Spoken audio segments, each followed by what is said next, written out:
1967ஆம் ஆண்டு ஜனவரி 8ஆம் தேதி மதுரையில் திமுக பிரமுகர் ஒருவருடைய மகளின் பரதநாட்டிய அரங்கேற்றம் சௌராஷ்டிரா உயர்நிலைப் பள்ளியில் நடக்க ஏற்பாடு செய்யப்பட்டிருந்தது.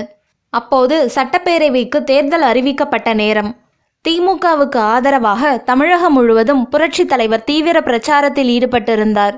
ராமநாதபுரத்தில் தேர்தல் பிரச்சாரத்தில் இருந்த புரட்சி தலைவர் விழாவுக்கு வருவாரா என்ற சந்தேகம். இரவு 7 மணி ஆகியும் புரட்சி தலைவர் வரவில்லை. நாட்டிய அரங்கேற்ற நிகழ்ச்சி தொடங்கியது. அங்கு இருந்த கூட்டத்தினருக்கோ ஏமாற்றம். சற்று நேரத்தில் தெப்பக்குளம் பகுதியிலிருந்து விரைவாக வந்த புரட்சி தலைவரின் கார் விழா நடந்த பள்ளி மைதான வளாகத்துக்குள் நுழைந்தது.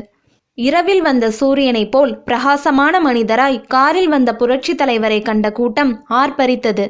பெரியவர்களே உற்சாகத்தின் உச்சிக்கு சென்றபோது சிறுவர்களை பற்றி கேட்க வேண்டுமா?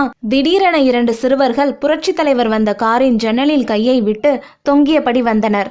காரில் இருந்து கோபத்துடன் வேகமாக இறங்கிய புரட்சி தலைவரை பார்த்து காரில் தொங்கியபடி வந்த சிறுவர்கள் ஓட முயன்றனர். அந்த சிறுவர்களின் கைகளை சடாரென பிடித்து கொண்ட புரட்சி தலைவர் சிறுவர்களை பார்த்து, ஏன் இப்படி காரில் தொங்கிக் கொண்டு வந்தீர்கள்? கொஞ்சம் தவறி இருந்தால் விபரீதமாகியிருக்குமே. உங்கள் பெற்றோருக்கு யார் பதில் சொல்வது? இனிமேல் இப்படி செய்வீர்களா என்று அதட்டலாக கேட்டுக்கொண்டிருந்த போதே பயத்தில் சிறுவர்கள் அழ ஆரம்பித்து விட்டனர்.